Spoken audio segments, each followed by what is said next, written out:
کیا آپ نے کبھی آنکھ کھولی اور موبائل دیکھا تو سورج نکل چکا تھا، تیل جیسے دھڑک نہ بھول جائے، ضمیر چیخے کہ فجر رہ گئی؟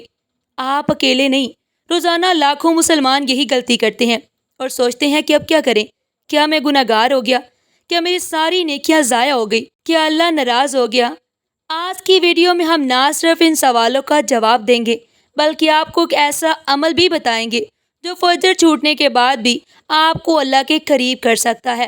نبی کریم صلی اللہ علیہ وآلہ وسلم نے فرمایا، جو شخص نیند کی وجہ سے نماز نہ پڑھ سکے یا بھول جائے تو جیسے یاد آئے فوراً ادا کرے۔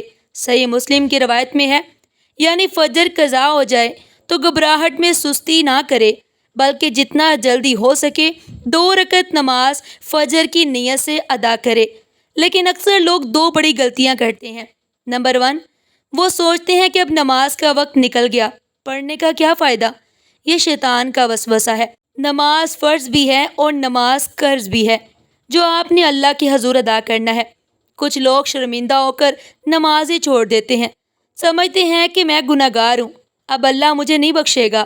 لیکن حقیقت یہ ہے کہ اللہ نے خود قرآن میں فرمایا، اللہ کی رحمت سے نا امید نہ ہو، وہ سب گناہوں کو معاف کرنے والا ہے۔ اب اصل مسئلہ نماز چھوٹنا نہیں بلکہ نماز کو غیر ضروری سمجھنا ہے۔ کیا آپ نے کبھی سوچا، ہم شادی، امتحان، آفس کے لیے الارم لگاتے ہیں مگر فجر کے لیے نہیں۔ ہم نیند سے محبت کرتے ہیں، نماز سے نہیں۔ کبھی کوئی رات دیر تک جاگ کر موبائل پر لگے رہتے ہیں مگر یہ نہیں سوچتے کہ فجر کی نماز کے لیے بھی کوئی تیاری کریں۔ یہی وہ کامن غلطی ہے جو لاکھوں لوگ روزانہ دہراتے ہیں۔ اگر آپ واقعی فجر سے محبت کرنا چاہتے ہیں تو آج اسے 3 کام شروع کریں۔ نمبر 1، رات سونے سے پہلے نیت کریں۔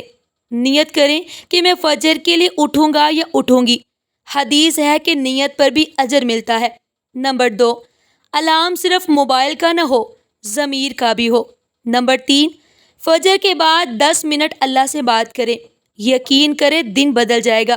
فجر کا وقت وہ وقت ہے جب رب خود زمین پر آ کر کہتا ہے کوئی مانگنے والا؟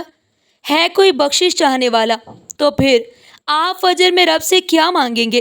کمنٹس میں ہمیں ضرور بتائیں۔